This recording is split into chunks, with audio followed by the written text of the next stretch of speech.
Jack Morrison had seen torture victims overseas, but nothing prepared him for what he found carved into the abandoned foal's legs. The crude numbers and letters burned into bleeding flesh made the hardened veteran collapse in the straw, sobbing for the first time since leaving the war behind. Before we continue, don't forget to subscribe to the channel, like the video, and comment where in the world you're watching from. Let's go. The morning mist hung low over the abandoned fairgrounds like a shroud of forgotten memories. Jack Morrison had seen his share of desolate places during his 20 years in the military, but there was something particularly haunting about this one. The rusted Ferris wheel stood silent against the gray sky, its skeletal frame a monument to better days.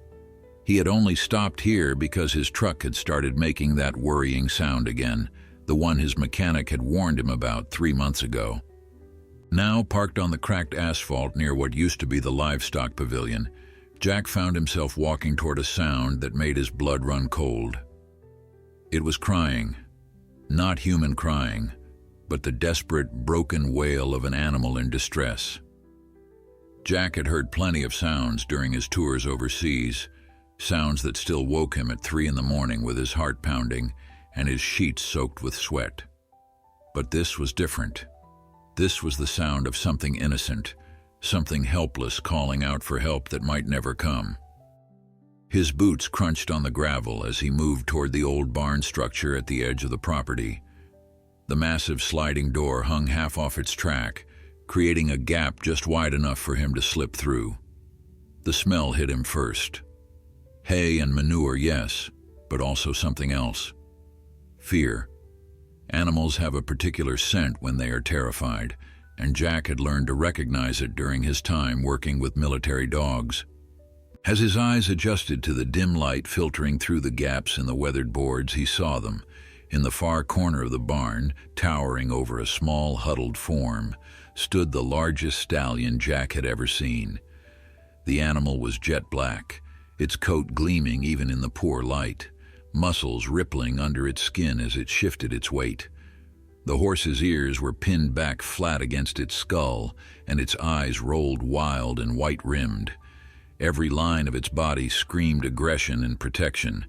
Beneath the massive stallion lay a foal so small and fragile that Jack's heart immediately clenched. The baby horse was crying out in thin, pitiful whinnies that seemed to echo off the barn walls. It tried to stand, its spindly legs shaking with effort, only to collapse back onto the dirty straw. The stallion immediately responded, stamping one massive hoof just inches from the foal's head. The warning was clear. Stay down. Don't move. But whether the stallion was protecting the foal or threatening it, Jack couldn't tell. Jack had always had a way with animals. Growing up on his grandfather's ranch in Montana, he had spent more time with horses than with people. Even during his darkest days after returning from deployment, when human company felt unbearable, he could still find peace in the company of animals. They didn't ask questions. They didn't expect him to explain the scars he couldn't see. They just existed alongside him, offering their quiet presence as a balm to wounds that refused to heal. Now, standing in this forgotten barn with a potentially dangerous stallion and a suffering foal, Jack felt that old instinct kick in. He knew he should probably back away, call animal control, let the professionals handle it. That would be the smart thing to do, the safe thing. But Jack had stopped doing the safe thing a long time ago. The safe thing was staying in his apartment, taking his pills, going to his therapy appointments, and pretending that everything was fine. The safe thing was ignoring the nightmares and the flashbacks and the crushing sense that he had left part of himself on a desert road somewhere halfway around the world. He took a step forward. The stallion's head whipped around, fixing Jack with a stare that would have made a lesser man turn and run. The horse's nostrils flared, testing the air, trying to determine if this human was friend or foe. Jack kept his movements slow and deliberate, his breathing steady despite the adrenaline coursing through his veins. He had faced down armed insurgents. He had walked through minefields. He had pulled his best friend from a burning vehicle, He could handle one scared horse. The foal cried out again, and this time Jack noticed something that made his breath catch. The baby's legs were wrong, not just weak from hunger or cold, but damaged. Even from a distance, he could see dark stains on the pale coat, marks that looked disturbingly deliberate. As he inched closer, keeping his eyes on the stallion, more details emerged. The foal's legs bore what looked like burns, the hair singed away in places to reveal raw, weeping wounds underneath. But there was something else too, something that made Jack's military-trained mind immediately recognize a pattern. The marks weren't random. They were too precise, too evenly spaced. Someone had done this deliberately. Someone had hurt this innocent creature on purpose, and judging by the stallion's protective stance, that someone might have met with equine justice before abandoning both horses to die in this forgotten place. Jack felt the familiar rage building in his chest, the same anger that had gotten him in trouble more than once during his service. The anger at senseless cruelty, at the strong preying on the weak, at a world where such things were allowed to happen. The stallion snorted and pawed the ground, sending up a small cloud of dust. Jack was close enough now to see the foam around the horse's mouth, the trembling in its powerful legs that spoke of exhaustion. This animal had been standing guard for hours, maybe days, refusing to leave the foal's side. Despite the aggressive posture, despite the obvious danger, there was something noble in that fierce loyalty, something that reminded Jack of the men and women he had served with, the ones who never left a fallen comrade behind, no matter the cost. Jack's voice, when he finally spoke, was barely above a whisper. He didn't expect the horses to understand his words, but tone was everything in situations like this. The stallion's ears flickered forward slightly, a good sign. Jack continued his slow approach, talking in that same low, soothing voice, telling the horses about his grandfather's ranch, about the summer he turned 12 and helped deliver twin foals during a thunderstorm, about anything and everything that might convince these frightened animals that he meant no harm. When he was finally close enough to see the foal clearly, Jack dropped to his knees. What he saw on those small, damaged legs made tears spring to his eyes for the first time in years. Mixed in with the burns and wounds were marks he recognized all too well. Shackle marks. Someone had chained this baby, had bound its legs so tightly that the metal had cut through skin and fur.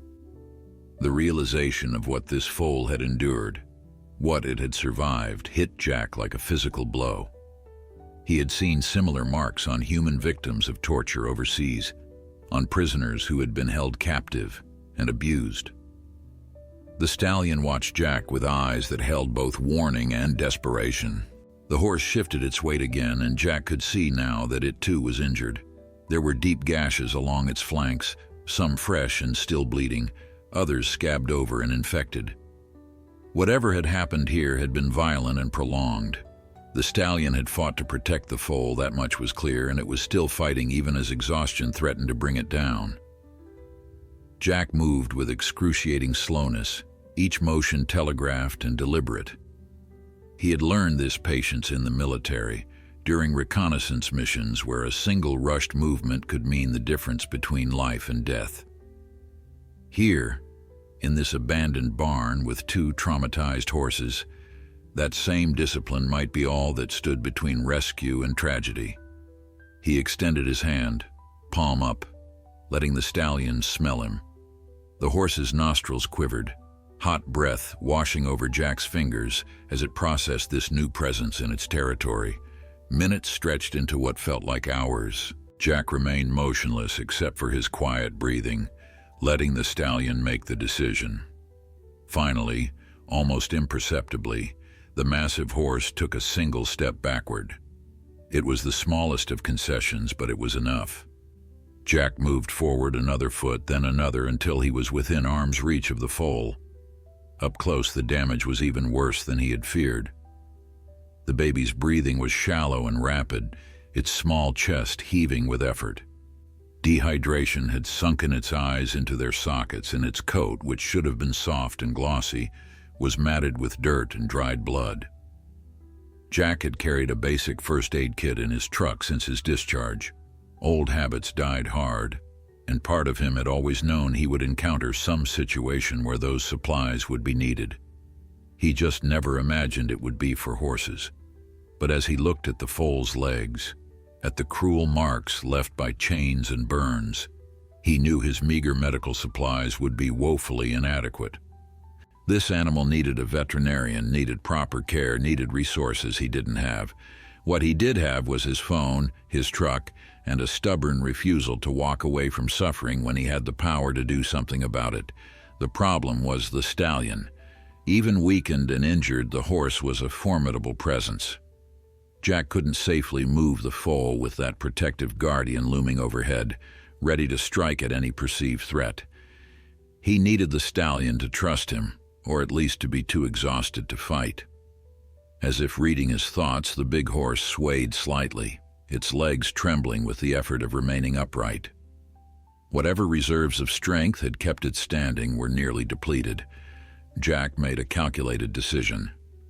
He backed away slowly, never taking his eyes off the Stallion, and retreated to his truck.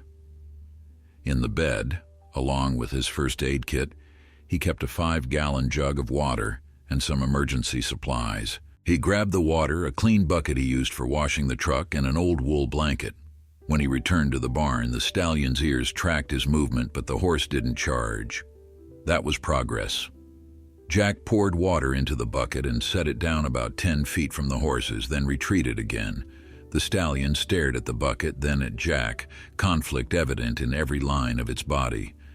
Thirst won. The Stallion approached the bucket with halting steps, never fully turning its back on Jack, and began to drink. The horse drained the bucket in what seemed like seconds, water dripping from its muzzle as it raised its head to assess whether Jack posed any threat while it had been vulnerable. Jack poured more water, and again the Stallion drank, this time with slightly less wariness. It was a start. With the Stallion momentarily distracted, Jack moved closer to the foal, the blanket draped over his arm. The baby horse watched him with eyes that held no fight, only a terrible resignation that broke Jack's heart. This creature had learned that humans brought pain, and it expected nothing different from him. Jack knelt in the straw, speaking softly as he had before, and carefully spread the blanket over the foal's trembling body. The little one flinched at the touch, but lacked the strength to pull away. Jack's hands, scarred and calloused from years of hard use, moved with surprising gentleness as he tucked the blanket around the foal, trying to provide some warmth to the cold, shaking body. Now came the hard part. He needed to examine those legs, needed to understand the full extent of the damage. The foal whimpered when Jack's fingers brushed against the wounded limbs, and the Stallion immediately moved closer, issuing a low, warning sound deep in its chest. Jack froze, raising one hand in a calming gesture while keeping the other on the foal. The Stallion stopped but didn't retreat, watching with laser focus as Jack continued his examination. What he found made his jaw clench with barely contained fury. The shackles had cut deep, down to the bone in some places. The burns covered large patches of skin on all 4 legs, clearly inflicted with some kind of heated metal. But it was the pattern that truly horrified him.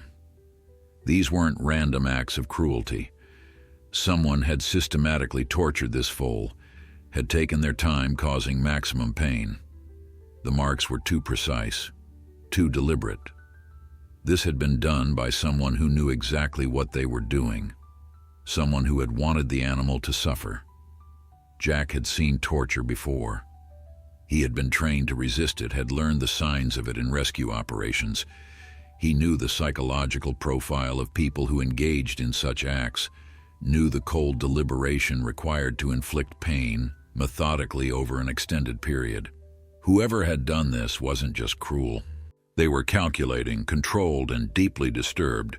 The thought of that person still being out there, potentially with access to other animals or even people, made Jack's blood run cold. But that was a problem for later. Right now, his focus had to be on the victims in front of him. He pulled out his phone and started taking pictures. The documentation would be important, both for the authorities and for the veterinarian who would hopefully be treating these animals soon. Each photo captured another horror, another piece of evidence of the systematic abuse these horses had endured. When he finished, Jack sat back on his heels and looked at the Stallion. The big horse was watching him still, but something in its posture had changed. The aggressive tension had eased slightly, replaced by something that looked almost like hope. Jack knew he couldn't move the foal alone. The baby was weak but still weighed close to 100 pounds, and trying to carry it to his truck while managing an unpredictable stallion would be impossible. He needed help, but the nearest town was 15 miles away, and his phone signal was barely holding on at one bar. He scrolled through his contacts, his thumb hovering over names he hadn't called in months. Most of his army buddies had drifted away after his discharge, unable to connect with the changed man he had become. The few who remained didn't live anywhere near this godforsaken stretch of rural nowhere. Then he saw a name that made him pause. Sarah Chen.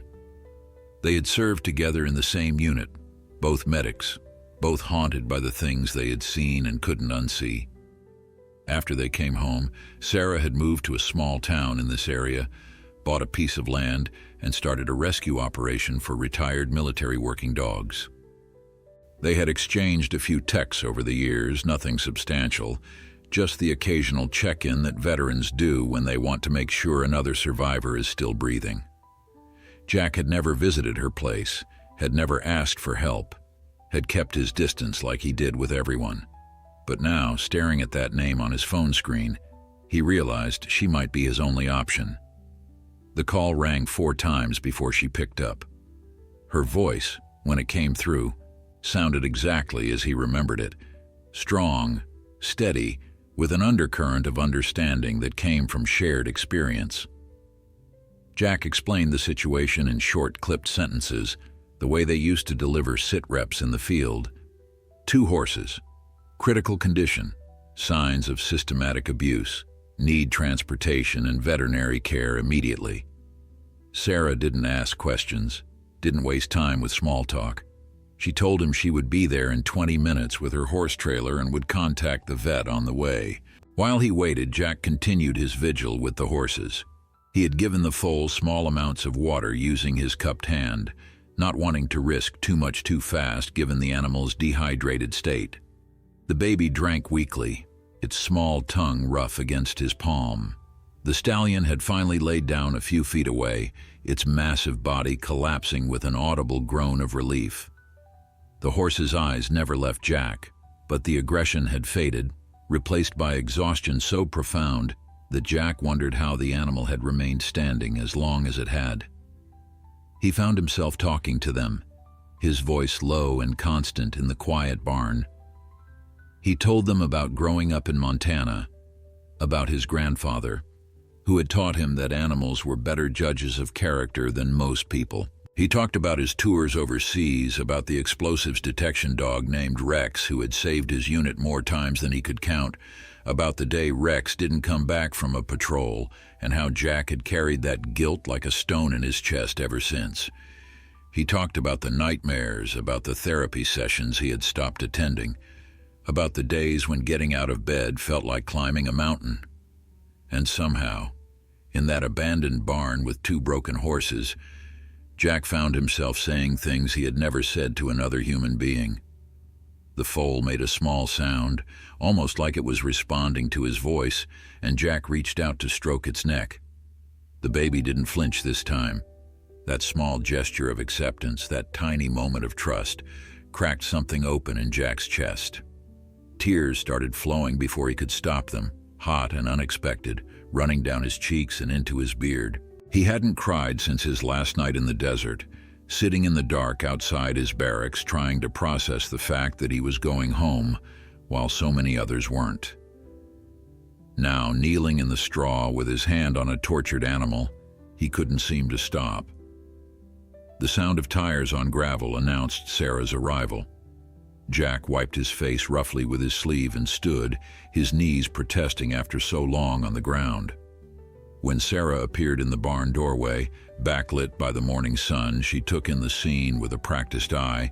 She had always been good at reading situations, at knowing what needed to be done without lengthy explanations.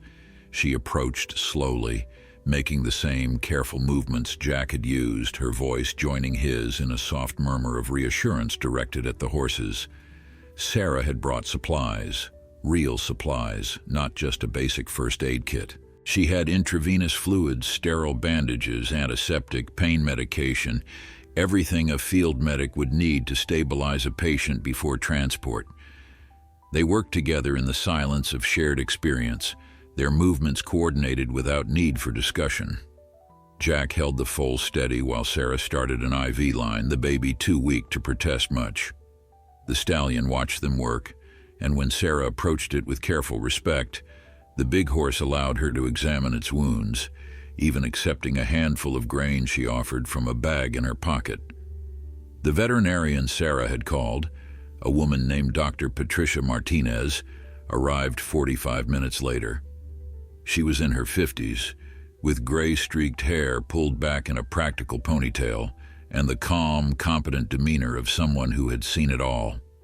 Her expression when she saw the foal's legs cycled through shock, anger, and then professional determination. She knelt beside the baby, her examination thorough and gentle, occasionally shaking her head or muttering under her breath. When she stood, her face was grim. The foal needed surgery, she explained. Multiple surgeries, actually, to debride the infected tissue, to repair the damage from the shackles, to give the baby any chance of walking normally again. The burns would need specialized treatment, possibly skin grafts. The cost would be substantial, easily running into thousands of dollars, and even then there were no guarantees. The kindest thing, Dr. Martinez said with obvious reluctance, might be to end the foal's suffering now. Let the baby go peacefully, rather than subject it to months of painful treatment with an uncertain outcome. Jack heard himself speaking before he had consciously made the decision. He would pay for it, all of it, whatever it cost, whatever it took. He had money saved, his military pension, his disability payments. He didn't spend much, didn't need much. This was something he could do, something that mattered. Dr. Martinez studied him for a long moment, then nodded. She had seen this before, the look in his eyes, the desperate need to save something when you couldn't save everything. She understood, and she would help him try.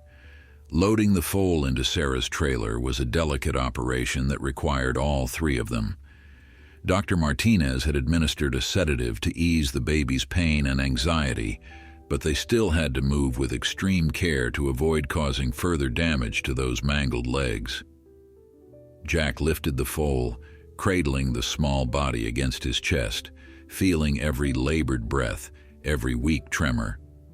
The baby weighed almost nothing, far too light for its age, another testament to the neglect and abuse it had suffered. Sarah had lined the trailer with thick padding and clean blankets, creating a nest where the foal could rest during the journey. The stallion presented a different challenge. Despite its exhaustion and injuries, the big horse became agitated when Jack started to carry the foal away. It struggled to its feet, muscles quivering with the effort, and followed them with halting steps. The stallion's devotion to the foal was absolute, and it was clear that separating them would cause more stress than either animal could handle in their current condition. Sarah made a quick decision. Her trailer had a divider that could be removed, creating one large space. They would transport both horses together. Getting the stallion into the trailer took patience and more of Sarah's grain. The horse was wary of the enclosed space, its ears pinned back as it assessed the metal structure that represented captivity. But when the foal whimpered from inside, the stallion's resistance crumbled. Love proved stronger than fear. The big horse limped up the ramp, favoring its injured legs, and immediately positioned itself near the foal, standing guard even in this unfamiliar place. Sarah secured the trailer carefully, making sure both animals had enough room to maintain their positions comfortably. The drive to Dr. Martinez's clinic took nearly an hour, every minute of which felt like an eternity to Jack. He rode in Sarah's truck, his eyes constantly checking the side mirror to watch the trailer, as if his vigilance alone could keep the horses safe. Sarah drove with the careful precision of someone transporting precious cargo, avoiding potholes and taking turns with extra caution. They didn't talk much during that drive. The silence between them was comfortable, the kind that exists between people who have been through similar darkness and come out the other side changed. Dr. Martinez's clinic was larger than Jack had expected, a modern facility that served a wide rural area. She had called ahead, and her staff was ready when they arrived. 2 veterinary technicians and an assistant met them at the unloading area, bringing specialized equipment designed for moving injured large animals. The foal was transferred first, placed on a padded gurney with wheels, its IV still connected. The stallion watched the process with visible anxiety but didn't resist when it was his turn to be led down the ramp. The horse limped after the foal, refusing to be separated even by a few feet. Inside the clinic, Dr. Martinez had prepared an oversized recovery stall with double-wide space. Most facilities would have separated the horses for treatment purposes, but she understood that the psychological bond between them was crucial to their recovery. The stallion needed to see the foal to remain calm, and the foal needed the stallion's presence for security. They were a unit, and treating them as anything else would be counterproductive. The stall had been equipped with cameras so the staff could monitor both animals without constantly entering and causing stress. The initial examination took over 2 hours. Dr. Martinez worked methodically, documenting every injury, taking x-rays, drawing blood for analysis. She called in a colleague, a specialist in equine orthopedics, to consult on the foal's legs. The 2 veterinarians spoke in low voices, their faces serious as they reviewed the images on a computer screen. Jack stood outside the stall, watching through the window, his hands pressed against the glass. Sarah had stayed with him, a silent presence at his shoulder, occasionally touching his arm in wordless support. When Dr. Martinez finally emerged, she looked exhausted but determined. She led Jack and Sarah to her office and closed the door before speaking. The news was both better and worse than expected. The foal was stable for now, the fluids and medication helping to address the immediate crisis of dehydration and infection. But the damage to its legs was extensive. The burns had destroyed significant amounts of tissue, and the shackle wounds had damaged tendons and ligaments that might never fully heal. The foal would need at minimum 3 surgeries over the next several months, possibly more depending on how it responded to treatment. The stallion's injuries, while serious, were more straightforward. Deep lacerations that needed cleaning and stitching, some showing signs of infection that would require antibiotics. The horse was undernourished and exhausted but fundamentally sound. With proper care and time, the stallion would make a full recovery. The question was whether it would remain aggressive once it regained its strength, or if the gentleness it had shown in the barn would persist. Dr. Martinez suspected the horse's aggression had been purely protective, triggered by the need to defend the helpless foal against further harm. Jack listened to all of this with his jaw clenched, processing information the way he used to process mission briefings. He asked questions about timelines, about procedures, about success rates. Dr. Martinez answered honestly. She gave the foal a 60% chance of survival, lower odds of ever walking without a limp. The surgeries would be complex, the recovery long and painful. But if the foal had survived this long after such severe trauma, it had a fighter's spirit. That counted for something. That counted for a lot, actually. The cost estimate made Sarah inhale sharply. $12,000 minimum, possibly reaching $20,000 depending on complications.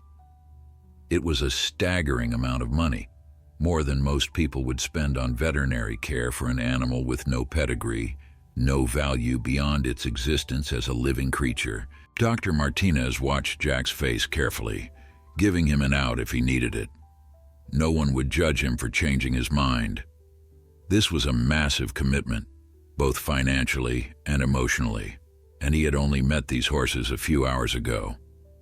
Jack thought about the money sitting in his savings account, money he had been accumulating without purpose or plan. He thought about the empty years since his discharge, the isolation, the sense that nothing he did mattered anymore. He told Dr. Martinez to proceed with everything, do whatever it takes to save them both. Money was just paper, just numbers on a screen. Those horses lying in that stall were real, were suffering, were depending on him in a way nothing had depended on him since he left the service. For the first time in 3 years, Jack felt like he had a mission again, a purpose that went beyond just surviving from one day to the next. Dr. Martinez nodded slowly, something like respect flickering in her tired eyes. She shook his hand and promised him she would do everything in her power to help these animals heal. The first surgery was scheduled for the following morning. The foal needed to be stabilized overnight, needed to build up some strength before undergoing the trauma of an operation. Jack refused to leave. Sarah had to get back to her own rescue, to the dogs that needed her care, but she promised to return in a few days to check on him. Before she left, she pulled Jack into a brief, fierce hug. "Take care of yourself too," she said quietly. "Don't lose yourself in this." Jack nodded, not trusting his voice to respond, and watched her drive away. Dr. Martinez showed him to a small break room where staff sometimes crashed during overnight emergencies. There was a worn couch, a coffee maker, and a television that Jack had no intention of turning on. He made himself coffee and returned to his post outside the stall, settling into a plastic chair that wasn't designed for extended sitting. Through the window, he could see the foal lying on its side, its small rib cage rising and falling with each breath. The stallion stood nearby, head lowered in exhaustion, but still alert, still watching over its charge. Night fell, and the clinic grew quiet.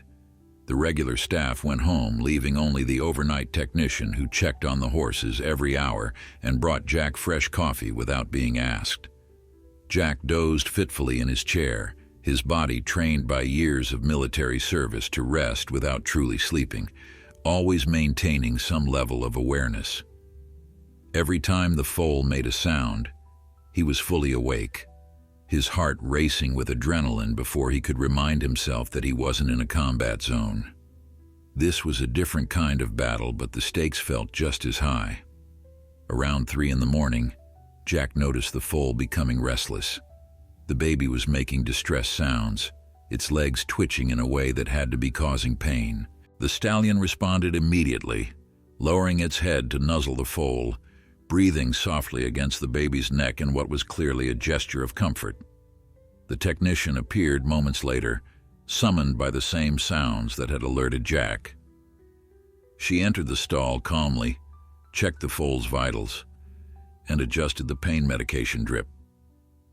The foal settled after a few minutes, its breathing evening out as the drugs took effect. Jack watched this interaction with something twisting in his chest. The tenderness between the two horses, the way the stallion comforted the foal, reminded him of countless moments in the military when wounded soldiers reached for their buddies, seeking comfort in familiar presence while medics worked to save them. He had been on both sides of that equation, had held dying friends and been held himself after taking shrapnel to his leg during an ambush. The bonds formed in trauma were unbreakable, transcending species and circumstance.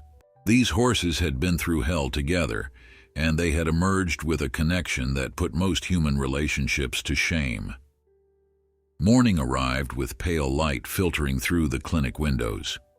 Dr. Martinez appeared at 6, already dressed in surgical scrubs, her hair tucked under a cap. She looked at Jack with a mixture of sympathy and amusement. "You actually stayed," she observed. Jack stood, his back protesting the night spent in the chair, and met her eyes. "I told them I wouldn't leave," he said simply. Dr. Martinez nodded like she understood, like maybe she had made similar promises to animals in her care.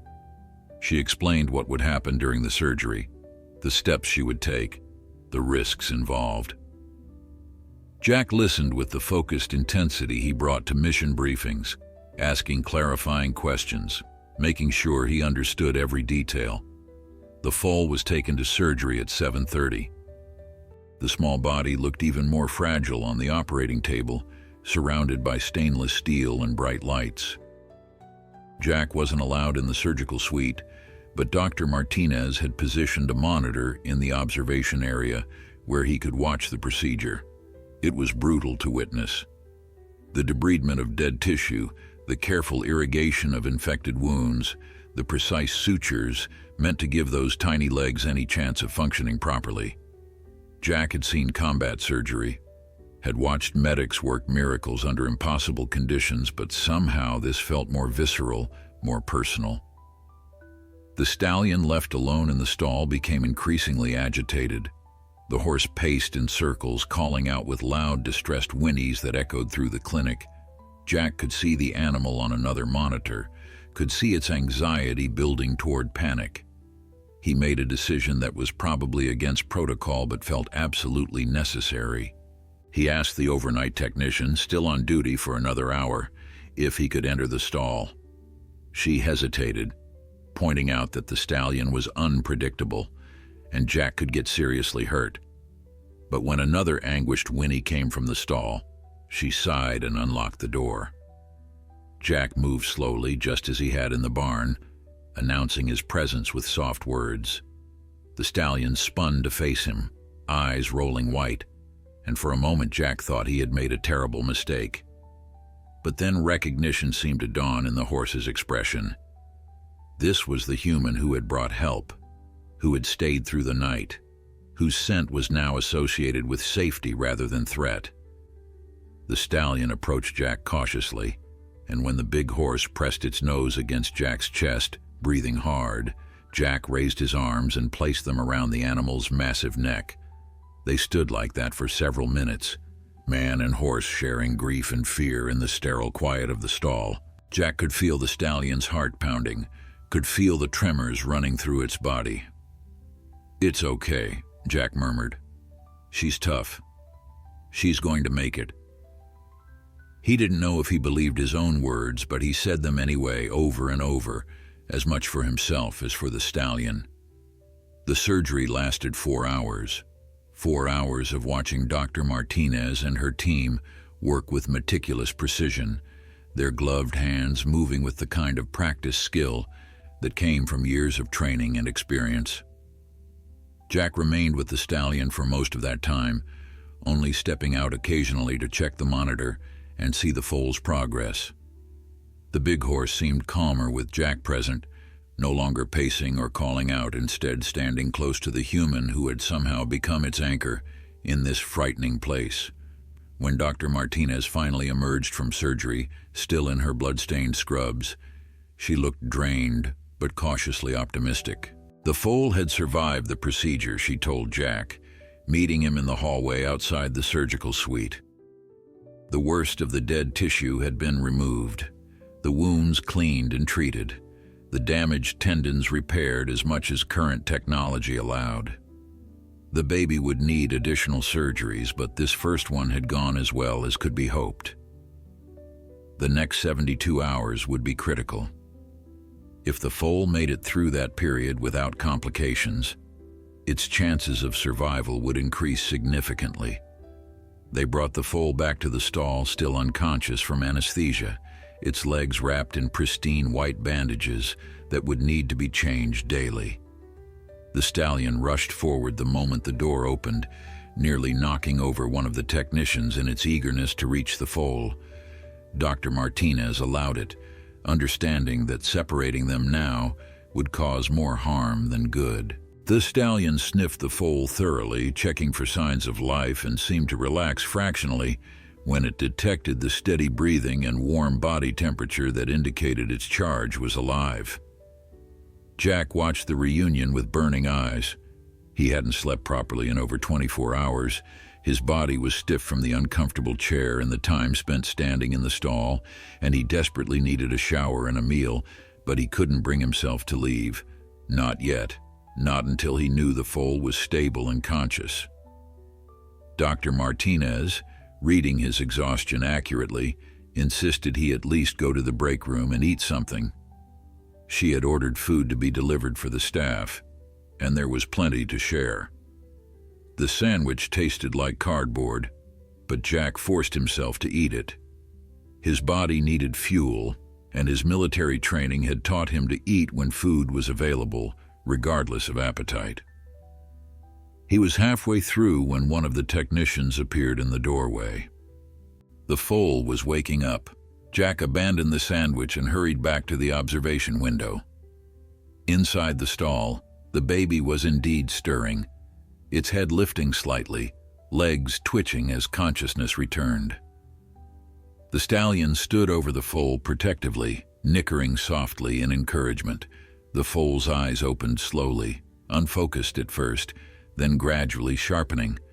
The baby looked confused, frightened by the unfamiliar surroundings and the pain that must have been radiating from its bandaged legs despite the medications. It tried to stand, a natural instinct for prey animals, but its legs wouldn't cooperate. The foal struggled, panic evident in its movements, and the stallion responded by lying down next to it, creating a warm barrier with its larger body. The gesture was so deliberate, so clearly meant to comfort and protect, that Jack felt his throat tighten with emotion. Dr. Martinez entered the stall to check on the foal, and Jack followed her, unable to stay on the sidelines any longer. The baby shied away from the veterinarian, but when Jack knelt in the straw and extended his hand, speaking in that same low, steady voice he had used in the barn, the foal's trembling eased slightly. Jack could see recognition in those dark eyes. The foal remembered him. Remembered that he had brought water and warmth and eventually relief from pain. That fragile trust earned in the worst moment of the foal's short life was now a bridge between them. Over the next 3 days, Jack established a routine that revolved entirely around the horses. He slept in the break room for a few hours at a time, showered in the staff locker room, and spent every other moment either in the stall or watching through the window. He learned to change the foal's bandages under Dr. Martinez's supervision, his hands steady despite the delicate nature of the task. He fed both horses by hand, teaching the foal to eat small amounts of specially formulated feed designed to help it gain weight safely. He groomed the stallion, carefully working around its injuries, removing the mats from its coat and the tangles from its mane. The stallion tolerated these attentions with what seemed like gratitude. The big horse would lower its head while Jack brushed it, eyes half closed in contentment, occasionally sighing in a way that sounded almost human. Jack found himself talking to the stallion during these sessions, sharing stories he had never told anyone. He talked about the war, about the friends he lost, about the guilt that woke him up at night. He talked about coming home to a country that didn't know what to do with broken soldiers, about the isolation that felt like drowning in slow motion. And somehow, telling these things to a horse that couldn't judge or offer useless platitudes felt more therapeutic than any counseling session he had attended. The foal was making progress, small but measurable. By the 3rd day, it could lift its head without visible distress and showed interest in food beyond the minimal amounts needed for survival. The baby's wounds were healing cleanly. No signs of the infection that Dr. Martinez had warned was a significant risk. The foal even allowed Jack to touch its legs without flinching, a level of trust that seemed miraculous given what it had endured. Dr. Martinez examined the foal each morning and afternoon, and each time her expression grew a little less concerned, a little more hopeful. On the 4th day, something shifted. Jack was sitting in the stall, his back against the wall, half dozing in the warm afternoon sunlight that streamed through the high windows. The foal, which had been resting beside the stallion, suddenly struggled to its feet. The movement woke Jack instantly, his soldier's reflexes kicking in. He watched, hardly daring to breathe, as the foal stood on trembling legs for the first time since the surgery. The baby swayed, nearly fell, but caught itself. The stallion rose as well, positioning its body to provide support if needed. The foal stood for perhaps 10 seconds before its legs gave out and it collapsed back onto the straw. But those 10 seconds felt like a miracle to Jack. He immediately called for Dr. Martinez, who came running with 2 of her technicians. They witnessed the foal's second attempt, which lasted nearly 15 seconds, and the veterinarian's face broke into the first genuine smile Jack had seen from her since this ordeal began. This was huge progress, she explained, her voice thick with emotion.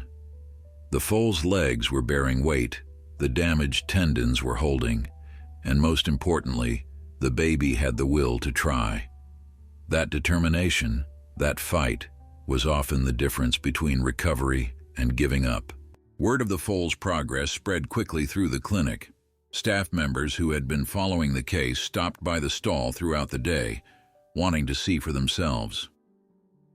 There was something about this particular story that had captured everyone's attention. Maybe it was the severity of the abuse or the devotion of the stallion or Jack's unwavering commitment to animals he had only just met. Whatever the reason, these 2 horses had become the heart of the clinic, and their recovery felt personal to everyone involved. Jack's 5th day at the clinic brought an unexpected visitor. A sheriff's deputy named Thomas Reeves appeared at the front desk, asking to speak with whoever had brought in the abused horses. Jack met him in Dr. Martinez's office, suddenly nervous in a way he hadn't felt since leaving the military. Authority figures made him tense now, a side effect of too many interactions with VA administrators and disability evaluation boards. But Deputy Reeves was different. He was young, maybe late 20s, with kind eyes and a genuine concern in his voice when he asked about the horse's condition. Jack showed him the photos he had taken in the barn, watched the deputy's jaw tighten as he saw the evidence of systematic torture. Reeves explained that the fairgrounds had been shut down 2 years ago after the owner went bankrupt. It had been sitting abandoned ever since, occasionally used by transients, but mostly forgotten. The fact that someone had been using it to abuse animals without anyone noticing made the deputy visibly angry. He asked Jack detailed questions about exactly where he had found the horses, what time of day, whether he had seen any other people or vehicles in the area. Jack answered everything as thoroughly as he could, his military training making him a reliable witness. He remembered details that most civilians would have missed, things like tire tracks in the gravel, fresh cigarette butts near the barn entrance, and a partial license plate number from a truck he had seen leaving the area as he arrived. Deputy Reeves took notes rapidly, his expression growing more determined with each piece of information. This wasn't just animal abuse, he told Jack. This kind of deliberate, prolonged torture often escalated to violence against people. Finding whoever did this wasn't just about justice for the horses. It was about preventing future victims. The deputy spent an hour at the clinic, documenting everything, taking his own photos of the injuries, and getting a statement from Dr. Martinez about the extent of the abuse. Before he left, he stopped by the stall to see the horses himself. The stallion regarded him with suspicion, moving protectively in front of the foal, but didn't display the aggression it had shown that first day in the barn. Reeves stood quietly observing, and when he finally spoke, his voice was rough with suppressed emotion. "I'm going to find who did this," he promised, "and when I do, they're going to face every charge I can make stick." After the deputy left, Jack felt restless. The investigation was now in official hands, which should have brought relief. Instead, he found himself consumed by the need to know who had hurt these horses and why. That evening, after the foal had been fed and both horses had settled for the night, Jack returned to the break room and opened his laptop. He started searching for information about the abandoned fairgrounds, about the previous owner, about any reports of suspicious activity in the area. His research skills, honed during military intelligence briefings, served him well. He found old newspaper articles, property records, and social media posts that painted a picture of a place that had fallen into disrepair and become a haven for illegal activities. One article in particular caught his attention. 3 months ago, there had been a complaint filed with animal control about horses being kept in poor conditions at a private property about 20 miles from the fairgrounds. The complaint had been investigated, but the owner had produced valid documentation and the animals appeared adequately cared for at the time of inspection. The case was closed. But something about the timing nagged at Jack. 3 months ago, around the same time the foal's injuries would have been inflicted, based on the varying stages of healing Dr. Martinez had documented. Jack spent hours cross-referencing information, following digital trails, and building a timeline. He discovered that the property mentioned in the animal control complaint had recently been sold. The new owners had filed their own report shortly after moving in, stating they had found evidence of animal abuse in one of the outbuildings. Shackles bolted to the floor, burn marks on the walls, bloodstains that forensic tests confirmed were equine. The previous owner, a man named Marcus Thornton, had disappeared. His last known whereabouts were unknown, and attempts to contact him for questioning had been unsuccessful. Jack found Thornton's social media profiles, now inactive but still visible. The man had posted photos of horses, always focused on their commercial value, their breeding potential, their worth as investments. There were complaints in the comments from people who had bought horses from Thornton, claiming the animals arrived malnourished or injured. One person mentioned that Thornton had a reputation for disposing of horses that didn't meet his standards, though what that meant exactly was left unsaid. The more Jack read, the more his anger built into a cold, focused rage. He compiled everything he found into a document and emailed it to Deputy Reeves at 2 a.m. Then he returned to the stall, unable to sleep, needing to be near the horses. The Stallion was awake, standing watch as always, and acknowledged Jack's presence with a soft snort. The foal slept deeply, its small body finally relaxed in true rest, rather than the unconsciousness of pain and exhaustion. Jack sat in his usual spot against the wall and watched them, these two innocent creatures who had survived something they should never have had to endure. By the end of the first week, the transformation in both horses was remarkable. The foal was standing regularly now, taking tentative steps around the stall with the Stallion always close by for support. Dr. Martinez had reduced the pain medication incrementally, monitoring carefully to ensure the foal could tolerate the discomfort of healing without suffering unnecessarily.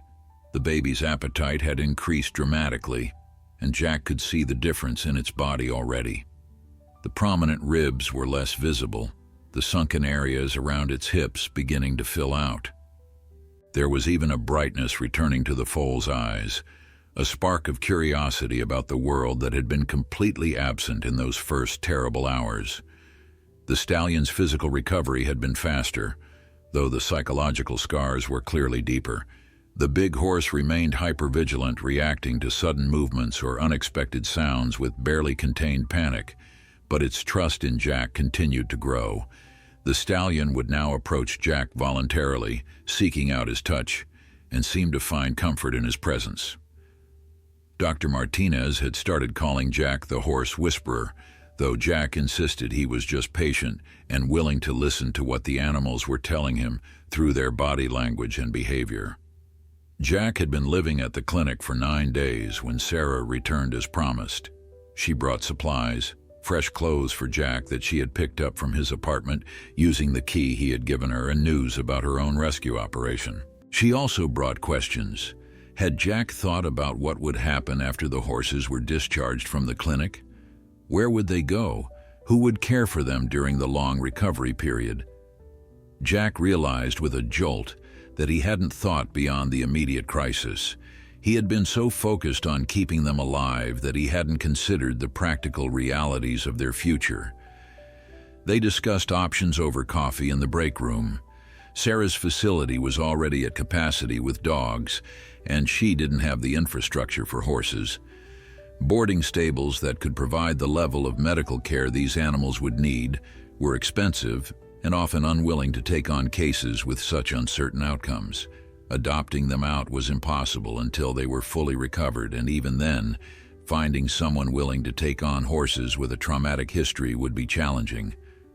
The conversation left Jack feeling anxious and frustrated. He had saved their lives, but he hadn't solved their problems, not really. That night, Jack lay awake in the break room, his mind circling the same problems repeatedly. He thought about his own living situation, a small apartment in a complex that didn't allow pets. He thought about his grandfather's ranch in Montana, sitting empty since the old man's death 5 years ago. Jack had inherited the property but never visited, unable to face the memories it held. The ranch had been his refuge as a child, the one place where he felt completely safe and understood. Going back there felt like opening a door he had deliberately locked, but maybe it was time. Maybe those horses needed that place as much as he had once needed it. The idea terrified him. The ranch represented everything he had lost, both in terms of family and in terms of the person he used to be before the military changed him. But it also represented possibility, wide open spaces where traumatized animals could heal.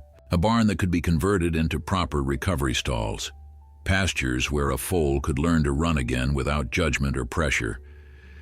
The more Jack thought about it, the more the idea shifted from terrifying to inevitable. This was what he was supposed to do. This was the mission he had been waiting for without knowing it. In the morning, Jack called the property management company that had been maintaining the ranch. He explained that he would be moving in within the month and needed them to ensure the house was habitable and the barn was structurally sound. The woman on the phone sounded surprised. She explained that the ranch had been sitting empty for years and would need significant work to make it livable. Jack told her to send him a list of necessary repairs and contractors who could do the work. Money wasn't the issue. Time was. He needed everything ready before the horses were discharged. He shared his plan with Dr. Martinez and Sarah later that day. Both women looked at him with a mixture of concern and approval. Dr. Martinez warned him that caring for recovering horses was a full-time job, especially animals with the kind of trauma these two had experienced.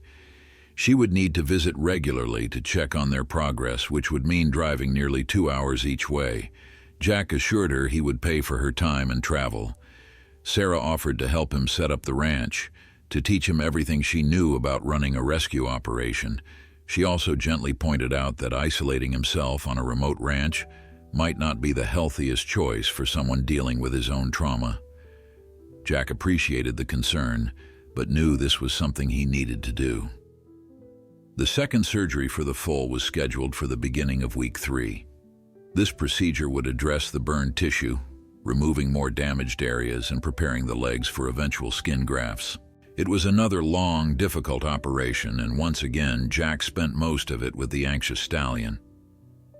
The big horse had learned to associate Jack's presence with the foal's eventual return, and while it still showed distress during separations, the panic was less pronounced. They had developed a routine during these surgeries. Jack would sit in the stall, and the Stallion would stand nearby, occasionally coming over to rest its head on Jack's shoulder, in a gesture that felt almost human in its need for comfort. This surgery revealed additional complications. The burns had damaged more tissue than initially visible, and Dr. Martinez had to remove sections that would require more extensive grafting than originally planned. The foal's recovery would take longer, cost more, and involve at least one additional surgery beyond what they had anticipated. When Dr. Martinez delivered this news, she watched Jack carefully for signs that he might reconsider his commitment. Instead, Jack simply nodded and asked what the new timeline looked like. His savings account was shrinking rapidly, but he found he didn't care. Money could be earned again. These lives couldn't be replaced. Deputy Reeves visited again during the foal's recovery from the second surgery. He brought significant news. Using Jack's research as a starting point, investigators had located Marcus Thornton. The man had been arrested 3 states away, attempting to sell horses at an auction under a fake name. One of the auction workers had recognized him from a wanted poster that Deputy Reeves had distributed to livestock facilities across the region. When police searched Thornton's vehicle, they found equipment consistent with the injuries inflicted on the foal. Branding irons modified with cruel attachments, chains with lock mechanisms designed to tighten rather than release. Documentation showing he had purchased multiple horses over the past 2 years, but only a fraction could be accounted for in legitimate sales. The rest had simply disappeared. Thornton was now facing multiple felony charges of animal cruelty, and investigators believed they were only beginning to uncover the scope of his crimes. Deputy Reeves explained that Jack might be called to testify about the condition of the horses when he found them, about the evidence he had documented. Jack agreed without hesitation. He wanted to face the man who had done this, wanted to look him in the eye and let him know that his victims had survived. That despite everything he had done to break them, the horses had found the strength to heal. That a veteran with his own scars had been willing to fight for them when they couldn't fight for themselves. The news of Thornton's arrest spread through the clinic, and there was a sense of justice served that lifted everyone's spirits. But for Jack it was bittersweet. Knowing who had hurt the horses didn't undo the damage. It didn't erase the nights the foal still woke up crying, didn't stop the stallion from flinching at sudden movements. Justice in a courtroom was important, but it was hollow compared to the daily work of helping these animals learn to trust again, to believe that not all humans were sources of pain. 3 weeks after finding the horses in that abandoned barn, Jack moved to Montana. The ranch house wasn't perfect, but the contractors had done enough work to make it livable. The barn had been thoroughly cleaned and updated with modern stall equipment. He had installed cameras so he could monitor the horses from the house, had stocked up on medical supplies, had prepared everything according to Dr. Martinez's detailed instructions. Sarah had helped him move his minimal possessions, which consisted mostly of clothes and his grandfather's old furniture that had been stored in a shed. Standing in the empty house that first night, Jack felt the weight of all his memories pressing down on him. His grandfather teaching him to ride. Summer days spent swimming in the creek. The last visit before he enlisted, when the old man had hugged him tight and told him to come back whole. Jack hadn't managed that last part. He had come back physically intact but emotionally shattered, and he had stayed away from this place because facing it meant facing his failure to keep that promise. But now, preparing to bring 2 broken horses to a place that had once healed a broken boy, Jack wondered if maybe they could all find something here. Not wholeness, perhaps, but at least peace. The horses arrived 2 days later in a specialized medical transport that Dr. Martinez had arranged. She accompanied them personally, unwilling to trust their care to anyone else during the journey. The foal traveled lying down in a padded compartment, still too weak for extended standing. The stallion had been sedated for the trip, a necessary precaution given its size and unpredictable reactions to stress. Jack watched as the transport backed up to his barn, his heart pounding with anxiety about whether he was really equipped to do this, to take on this enormous responsibility without the safety net of a professional clinic. Dr. Martinez must have seen the fear in his face because she touched his arm and reminded him that she would be visiting weekly, that he could call her any time, day or night, that he wasn't alone in this. They unloaded the foal first, still groggy but aware enough to recognize Jack's voice when he spoke. The baby's eyes found him immediately, and that simple moment of recognition steadied Jack's nerves. He had done hard things before. He had survived war. He could handle this. The stallion woke from sedation slowly, disoriented and agitated, until it saw the foal safely installed in the large stall Jack had prepared. Then the big horse calmed, allowing itself to be led into the adjoining stall where it could see and smell its charge through the bars, but had its own space for recovery. Dr. Martinez stayed for several hours, reviewing medication schedules, showing Jack how to clean and redress the foal's wounds, explaining warning signs that would indicate a veterinary emergency. She didn't leave until she was satisfied that Jack understood everything and felt confident managing on his own. That first night alone with the horses, Jack barely slept. He dozed in a chair he had set up in the barn, jerking awake at every sound, constantly checking to make sure both animals were breathing comfortably. The foal seemed restless in the new environment, calling out occasionally in soft whinnies that the stallion always answered. By dawn, Jack was exhausted but relieved. They had made it through the first night.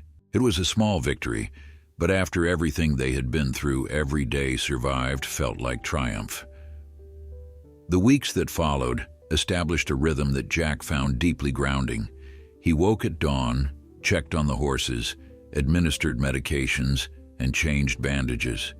He prepared their special feeds, mucked out stalls, and spent hours simply sitting with them, talking or reading aloud from his grandfather's old books about horsemanship.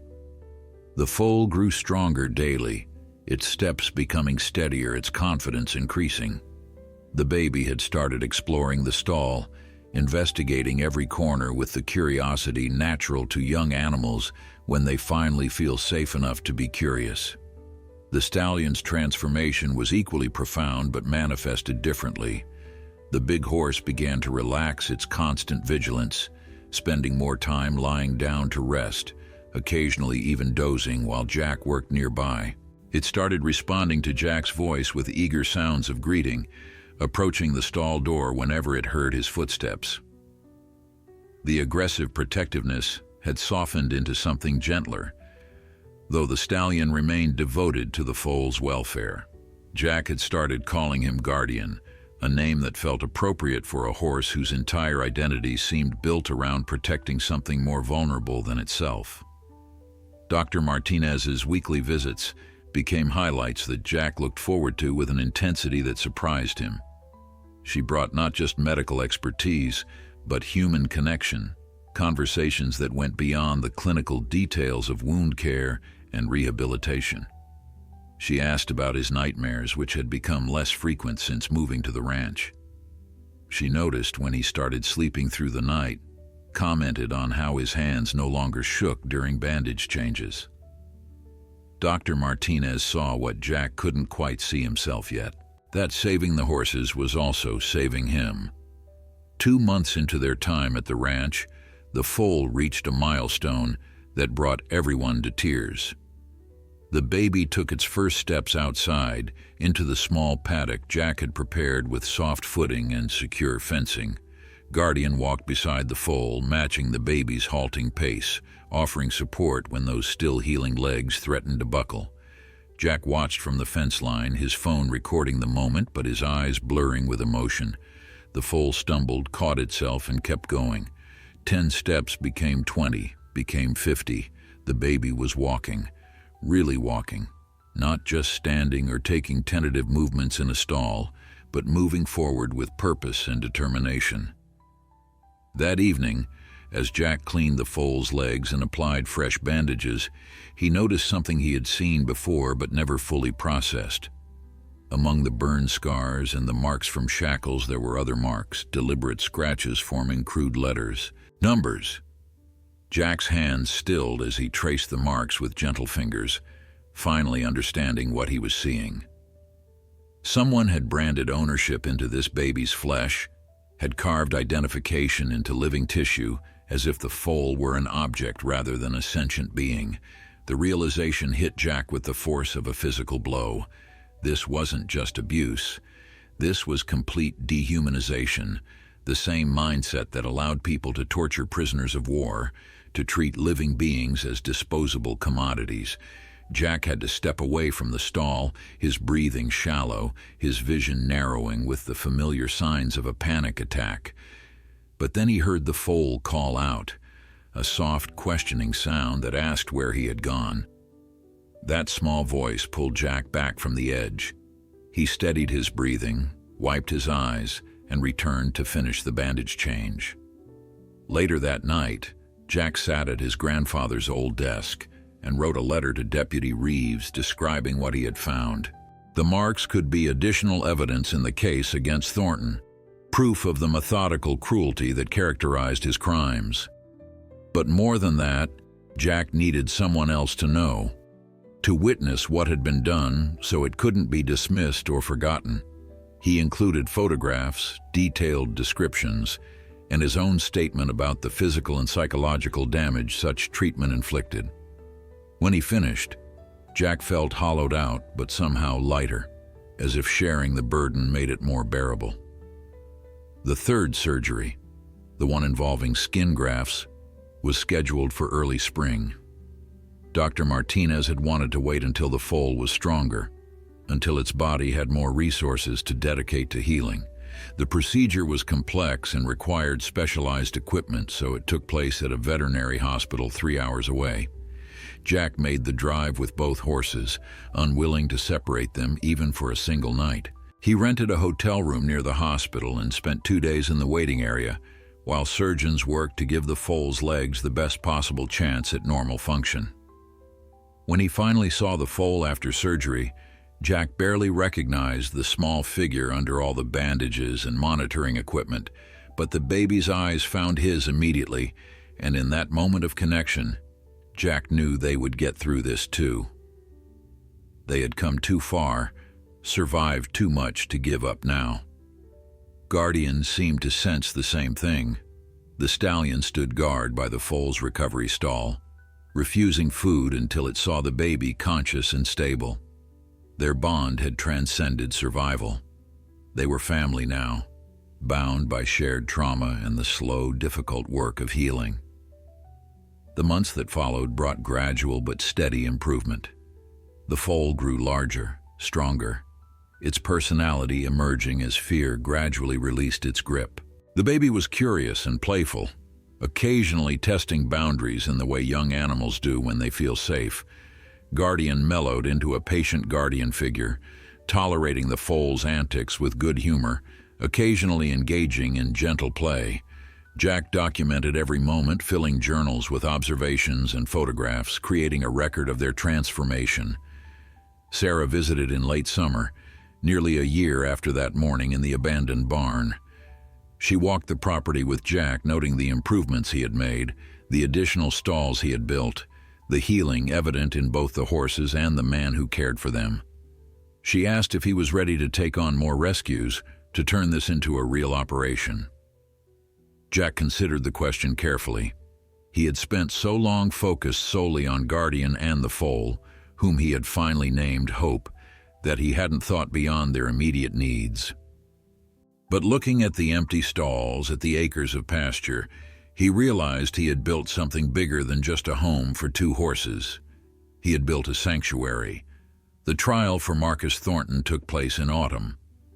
Jack testified about finding the horses, about the condition they were in, about the marks carved into Hope's legs. He brought photographs that made several jury members look away. He spoke about the cost of recovery, both financial and emotional, about the long road these animals still faced. When the defense attorney tried to suggest the injuries weren't as severe as claimed, Jack asked permission to show a video. The court watched Hope take those first stumbling steps outside, watched Guardian support the foal with infinite patience, watched tangible proof of survival against overwhelming odds. Thornton was convicted on all charges and sentenced to 15 years in prison, the maximum allowed under state law. It wasn't enough, could never be enough, but it was something. As Jack left the courthouse, he thought about Hope and Guardian waiting for him at the ranch. They had given him purpose when he had none, had shown him that healing was possible even from the worst damage. He drove home with the sun setting behind him, eager to get back to the work that had become his life's mission, saving the broken things, including himself.